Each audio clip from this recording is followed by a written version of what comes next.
Hello students, video शुरू करने से पहले प्लीज चैनल को लाइक, शेयर और सब्सक्राइब जरूर करें। एक इम्पॉर्टेंट इन्फॉर्मेशन, अगर आपको इस वीडियो के नोट्स चाहिए तो डिस्क्रिप्शन बॉक्स में दिया गया डाउनलोड लिंक चेक करें। Thank you. चलिए शुरू करते हैं। इस वीडियो में हम पढ़ेंगे ESO 11 sociology the study of society के प्रीवियस ईयर क्वेश्चन और most important questions with answers. ये क्वेश्चंस आपके एग्जाम के लिए बहुत इम्पोर्टेंट है। अगर आपने ये अच्छे से कर लिए तो एग्जाम निकलना पक्का है। Let's begin. Question 1, explain the system of exchange with reference to simple societies. Question explanation. इस क्वेश्चन में हमें ये बताना है कि छोटी या पारंपरिक समाजों में सामान या सेवा का आदान प्रदान कैसे होता है। हमें एक्सचेंज के टाइप्स, बार्टर, रेसिप्रोसिटी, रीडिस्ट्रीब्यूशन को समझाना है और ये भी बताना है कि ये सामाजिक और आर्थिक जीवन में क्यों इम्पोर्टेंट है। एंथ्रोपोलॉजिकल व्यूज भी इंक्लूड करने हैं। आंसर। इंट्रोडक्शन। एक्सचेंज या आदान प्रदान एक पुरानी आर्थिक प्रक्रिया है जो लोगों की जरूरत पूरी करने के साथ उनके रिश्ते मजबूत करती है। सिंपल या ट्राइबल समाजों में पैसा का उपयोग बहुत कम होता है, इसलिए लोग अक्सर सीधे समा बदल या रिवाज के हिसाब से एक्सचेंज करते हैं। एंथ्रोपोलॉजिस्ट जैसे मैलिनोव्स्की और मार्सेल मॉस ने इस विषय पर रिसर्च की है। इस आंसर में हम एक्सचेंज का मतलब, उसके प्रकार और उसकी इंपॉर्टेंस डिस्कस करेंगे। Main body. 1. एक्सचेंज का मतलब और नेचर। सिंपल सोसाइटीज में एक्सचेंज का मतलब है गुड्स, सर्विसेज या ऑब्लिगेशंस का एक व्यक्ति या ग्रुप से दूसरे तक ट्रांसफर। सिंपल सोसाइटीज में एक्सचेंज सिर्फ आर्थिक नहीं होता, ये सोशल भी होता है, जो रिश्तों, अलायंसेज और ट्रस्ट को मजबूत बनाता है। पैसा या करेंसी का रोल कम होता है, सब कुछ पारंपरिक नॉर्म्स और ट्रस्ट पर आधारित होता है। 2. एक्सचेंज सिस्टम्स के टाइप्स। ए. रेसिप्रोसिटी। रेसिप्रोसिटी का मतलब है गुड्स या सर्विसेज देना और लेना बिना तुरंत रिटर्न की एक्सपेक्टेशन के। मार्शल सेहलिस ने 3 टाइप्स बताए। जनरलाइज्ड रेसिप्रोसिटी, जब कोई कुछ देता है बिना रिटर्न की चिंता के, जैसे घर पर खाना शेयर करना। बैलेंस्ड रेसिप्रोसिटी, जब इक्वल रिटर्न की उम्मीद होती है एक फिक्स्ड समय के अंदर, जैसे गिफ्ट्स एक्सचेंज। नेगेटिव रेसिप्रोसिटी, जब किसी चीज को कम या बिना वैल्यू के लेने की कोशिश होती है, जैसे स्ट्रेंजर्स के साथ बार्टर। एग्जाम्पल, ट्रोब्रियन आइलैंडर्स का कुला रिंग जहां शेल वैल्यूबल्स का एक्सचेंज सोशल बॉन्ड्स बनाता है। बी. रीडिस्ट्रीब्यूशन, इसमें गुड्स एक सेंट्रल जगह कलेक्ट होते हैं और फिर एक लीडर या अथॉरिटी उनको रीडिस्ट्रीब्यूट करता है।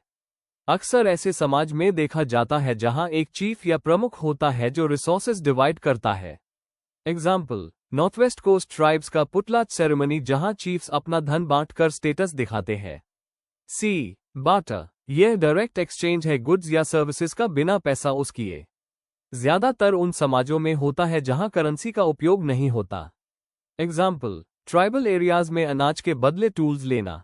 3. Social functions of exchange. रिश्तों को मजबूत करना। एक्सचेंज ट्रस्ट और रेसिप्रोसिटी क्रिएट करता है जो छोटी कम्युनिटीज के लिए जरूरी है। सोशल ऑर्डर मेंटेन करना। एक्सचेंज के साथ कल्चरल नॉर्म्स जुड़े होते हैं, अगर कोई रेसिप्रिकेट ना करे तो इज्जत कम हो जाती है। इकोनॉमिक सर्वाइवल, रिसोर्सेज को डिस्ट्रीब्यूट करने में हेल्प करता है और नीड्स बैलेंस करता है। कल्चरल इंपॉर्टेंस, कई एक्सचेंजेस सिंबॉलिक होते हैं, जैसे रिस्पेक्ट या प्रेस्टीज दिखाना। एग्जाम्पल, शादी में bride wealth. 4. Anthropological perspectives and examples. Malinowski Kula ring पर स्टडी की और बताया कि एक्सचेंज का मेन रोल सोशल रिलेशनशिप्स बनाना है। मॉस अपनी किताब द गिफ्ट में गिफ्ट एक्सचेंज के सोशल ऑब्लिगेशंस और इंपॉर्टेंस एक्सप्लेन की। मॉडर्न रेलेवेंस, आज भी रूरल और ट्राइबल एरियाज में म्यूचुअल एड, फेयर्स और कलेक्टिव फार्मिंग में ये सिस्टम्स दिखती है। कंक्लूजन, सिंपल सोसाइटीज में एक्सचेंज सिर्फ समा बदलने तक सीमित नहीं है, ये एक सोशल प्रोसेस है जो कम्युनिटी को मजबूत बनाता है। रेसिप्रोसिटी, रीडिस्ट्रीब्यूशन और बार्टर के थ्रू लोग अपनी जरूरतें पूरी करते हैं और रिलेशंस को मजबूत रखते हैं। यह प्रैक्टिसेस दिखाते हैं कि इकोनॉमी और कल्चर हमेशा जुड़े रहते हैं। If you need the notes of this video, there's a download link in the description box. Be sure to check it out. Thank you. Let's see the next question. Question 2. Discuss the changes that have taken place in the institution of marriage. Question explanation. यह question हमें बताता है कि शादी जैसे सामाजिक संस्था में समय के साथ क्या क्या बदलाव आए हैं। हमें मैरिज का मतलब समझाना है और बताना है कि modernisation, education, industrialisation, gender equality और ग्लोबलाइजेशन जैसे फैक्टर्स ने शादी को कैसे बदला।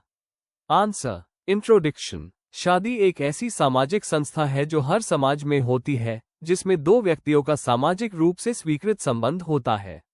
पहले शादी को पवित्र और कभी टूटने न वाली बंधन माना जाता था, लेकिन समय के साथ इसमें बहुत बदलाव आए हैं। शिक्षा, अर्बनाइजेशन, महिला सशक्तिकरण, कानूनी सुधार और ग्लोबलाइजेशन ने शादी के रूप और उद्देश्य दोनों को बदल दिया है। इस आंसर में हम इन बदलाव को डिटेल में देखेंगे। Main body. 1. Traditional concept of marriage. सामाजिक और धार्मिक पहलू। पहले शादी को पवित्र और धार्मिक बंधन माना जाता था। इंडियन सोसाइटी में शादी के रिचुअल्स और कास्ट, रिलीजन के नियम इंपॉर्टेंट होते थे। अरेंज्ड मैरिजेस का महत्व। ज्यादातर शादियां फैमिली अरेंज करती थी, जिसमें कास्ट, धर्म, सामाजिक स्टेटस और धन को इंपॉर्टेंस मिलता था।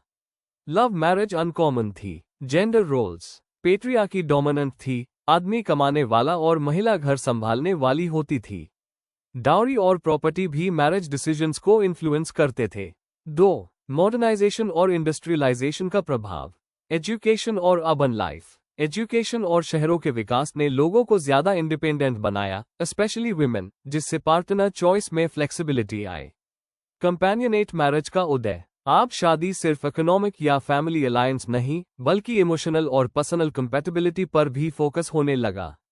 न्यूक्लियर फैमिलीज का विकास। शहरों में माइग्रेशन से जॉइंट फैमिली कम हो गई और हस्बैंड वाइफ पर ज्यादा रिस्पॉन्सिबिलिटीज आए। 3. कानूनी और सामाजिक सुधार। लीगल राइट्स का विकास। मैरिज से रिलेटेड कानून जैसे हिंदू मैरिज एक्ट ने डाइवोर्स और विमेन्स राइट्स को इंट्रोड्यूस किया। जेंडर इक्वालिटी और women empowerment. Child marriage illegal हुआ, इंटरकास्ट, इंटर रिलीजियस मैरिज को प्रोटेक्शन मिला और वीमेन के राइट्स बढ़े। डाइवर्स मैरिजेस की पहचान। कई कंट्रीज में सेम सेक्स मैरिज और सिविल यूनियंस को भी एक्सेप्ट किया जा रहा है। 4. ग्लोबलाइजेशन और सांस्कृतिक बदलाव। मीडिया और एक्सपोजर। टीवी, इंटरनेट और माइग्रेशन ने लोगों को अलग अलग मैरिज पैटर्न्स दिखाए, जिससे लाइव इन रिलेशनशिप्स और लव मैरिजेस एक्सेप्ट होने लगे। जेंडर रोल्स का बदलाव। हस्बैंड और वाइफ के रोल्स ज्यादा इक्वल हो रहे हैं। दोनों डिसीजन मेकिंग और अर्निंग में पार्टिसिपेट करते हैं। नए trends. Divorce rate, late marriage, small families और कोहैबिटेशन कॉमन हो रहे हैं। करियर और पर्सनल स्पेस इंपॉर्टेंट होते जा रहे हैं। कंक्लूजन। शादी का रूप पहले के मुकाबले बहुत बदल गया है। आज के समय में पर्सनल चॉइस, जेंडर इक्वालिटी, कानूनी रिफॉर्म्स और ग्लोबलाइजेशन ने मैरिज को फ्लेक्सिबल और इंक्लूसिव बना दिया है। ये बदलाव समाज के ओवरऑल डेवलपमेंट को रिफ्लेक्ट करते हैं।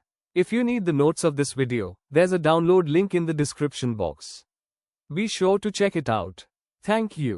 Question 3. What do you mean by social control? Discuss its various means. Question explanation. इस क्वेश्चन में हमें सोशल कंट्रोल का मतलब समझाता है और बताना है कि सोसाइटी अपने मेंबर्स के बिहेवियर को कंट्रोल करने के लिए कौन कौन से तरीके यूज करती है। हमें इसके फॉर्मल और इनफॉर्मल मीन्स दोनों को एग्जाम्पल्स के साथ एक्सप्लेन करना है। आंसर। इंट्रोडक्शन। सोशल कंट्रोल एक बेसिक सोशियोलॉजी कॉन्सेप्ट है जो बताता है कि समाज अपने लोगों के बिहेवियर को रेगुलेट कैसे करता है। इसका मेन मकसद होता है डिसिप्लिन बनाना, रूल्स फॉलो करवाना और ऑर्डर मेंटेन रखना। थिंकर्स जैसे डर्कहाइम और पार्सन्स ने बताया कि सोशल कंट्रोल के बिना सोसाइटी काम नहीं कर सकती। इस आंसर में हम इसके डेफिनेशन के बाद फॉर्मल और इनफॉर्मल मीन्स को डिटेल में देखेंगे। Main body. 1. Meaning and importance of social control. Definition. Social control मतलब वो प्रोसेसेस और मेथड्स जिनके थ्रू समाज इंडिविजुअल्स और ग्रुप्स के बिहेवियर को गाइड करता है। इंपॉर्टेंस। सोसाइटी में पीस और ऑर्डर बनाए रखता है। डिविएंट या गलत बिहेवियर को रोकता है। कल्चरल वैल्यूज और नॉर्म्स को रीइंफोर्स करता है। सोशल इंस्टीट्यूशंस को स्मूथली चलता है। एग्जाम्पल, चोरी ना करना क्योंकि लॉ और फैमिली दोनों माना करते हैं। 2. Types of social control. Formal social control. ये ऑफिशियली रिकॉग्नाइज्ड सिस्टम्स होते हैं जैसे government, police, courts, schools. Written laws और रूल्स होते हैं जिन्हें तोड़ने पर पनिशमेंट मिलती है। एग्जाम्पल, ट्रैफिक रूल्स तोड़ने पर चालान, क्राइम पर जेल। Informal social control. ये डेली लाइफ के नॉर्म्स होते हैं जो फैमिली, फ्रेंड्स, रिलीजन और कम्युनिटी से आते हैं। इसमें एप्रिशिएशन, क्रिटिसिज्म या सोशल प्रेशर होता है। एग्जाम्पल, गलत काम पर गॉसिप या शिकायत, अच्छे काम पर praise. 3. Means of social control, legal and political means. Laws और जुडिशरी रेगुलेट करते हैं बिहेवियर को। एग्जाम्पल, थेफ्ट पर पनिशमेंट, प्रॉपर्टी लॉज फॉलो करना। एजुकेशनल मीन्स, स्कूल्स और कॉलेजेस डिसिप्लिन और सिविक सेंस सिखाते हैं। Example, moral science classes, ethics training. Religious means, religion morality और एथिक्स को गाइड करता है। एग्जाम्पल, पाप पुण्य का concept, commandments, religious sermons. Economic means, पैसा और रिवॉर्ड्स पनिशमेंट्स का काम करते हैं। Example, job promotions, salary hikes, unemployment penalties. Public opinion and media, media और सोशल प्रेशर बिहेवियर को इन्फ्लुएंस करते हैं। Example, anti smoking ads, social boycott of wrongdoers. Customs and traditions, पुराने रिवाज और परंपरा बिहेवियर को शेप करते हैं। एग्जाम्पल, शादी के customs, greeting norms. 4. Challenges and changing nature of social control. Modernisation और ग्लोबलाइजेशन ने ट्रेडिशनल कंट्रोल्स को कमजोर किया है। टेक्नोलॉजी और सोशल मीडिया नए सर्वेलेंस टूल्स लाए हैं। कॉन्फ्लिक्ट थियरी कहता है कि कभी कभी सोशल कंट्रोल ऑपरेशन का भी जरिया होता है। एग्जाम्पल, ऑथोरिटेरियन लॉज या censorship. Conclusion, overall social control society के लिए बहुत जरूरी है क्योंकि ये ऑर्डर मेंटेन रखता है और इंडिविजुअल्स को सामाजिक नॉर्म्स फॉलो करवाता है। फॉर्मल और इनफॉर्मल दोनों सिस्टम्स अपने अपने तरीके से काम करते हैं। आज के टाइम में भी इसका रोल इंपॉर्टेंट है, पर इसका मिसयूज अवॉइड करना भी उतना ही जरूरी है। If you need the notes of this video, there's a download link in the description box. Be sure to check it out. Thank you. Question 4. Are Indian villages modern? Discuss. Question explanation. इस question में हमें ये देखना है कि Indian गांव कितने modern हुए हैं। हमें उनके सोशल, इकोनॉमिक, पॉलिटिकल और कल्चरल पहलू को समझना है और बताना है कि क्या ट्रेडिशनल वैल्यूज के साथ मॉडर्न एलिमेंट्स भी आए हैं या नहीं। हमें दोनों तरफ बदलाव और पुरानी परंपरा दोनों डिस्कस करने हैं, एग्जाम्पल्स के साथ। Answer, introduction. मॉडर्न का मतलब है नए आइडियाज, टेक्नोलॉजी, एजुकेशन, इंडस्ट्री और डेमोक्रेसी जैसे फीचर्स। इंडियन गांव पहले खेती, कास्ट सिस्टम, जॉइंट फैमिली और पुरानी परंपराओं के लिए जाने जाते थे। लेकिन समय के साथ ग्रीन रेवोल्यूशन, ग्लोबलाइजेशन, माइग्रेशन और सरकारी योजनाओं ने गांवों को बदलने की कोशिश की।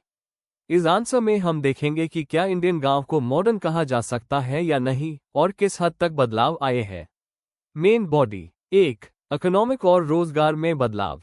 खेती से डाइवर्सिफिकेशन तक। पहले गांव सिर्फ खेती पर निर्भर थे, लेकिन ग्रीन रेवोल्यूशन के बाद नए टूल्स, फर्टिलाइजर, इरिगेशन और हाई यील्ड सीड्स आए। आज कई किसान ट्रैक्टर्स और मॉडर्न टेक्निक्स यूज करते हैं और अपने प्रोडक्ट्स दूर के मार्केट्स में बेचते हैं।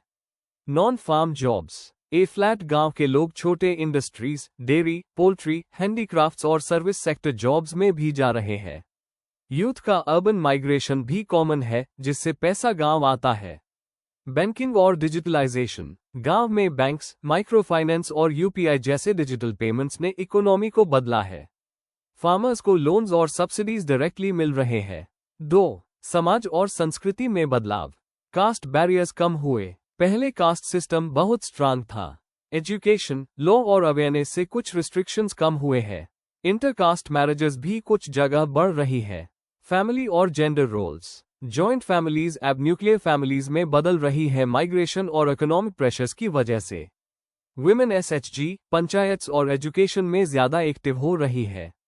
एजुकेशन और मीडिया इम्पैक्ट। गांव में स्कूल्स, लिटरेसी प्रोग्राम्स और इंटरनेट के जरिए अवेयरनेस बढ़ी है। टीवी, मोबाइल और सोशल मीडिया से लोग नए आइडियाज और राइट्स के बारे में जानते हैं।